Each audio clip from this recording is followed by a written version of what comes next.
Meaning of hydrotherapy. Hydrotherapy. Hydrotherapy. Hydrotherapy. Hydrotherapy.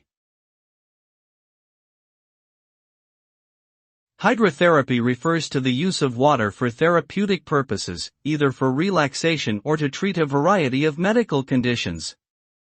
This includes soaking in hot tubs, pools, or baths, as well as using water pressure and temperature to improve circulation, relieve pain, and promote healing.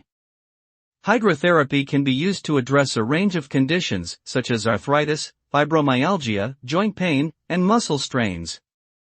It is believed that hydrotherapy works by increasing blood flow to affected areas, reducing inflammation, and triggering the release of endorphins, which are natural painkillers.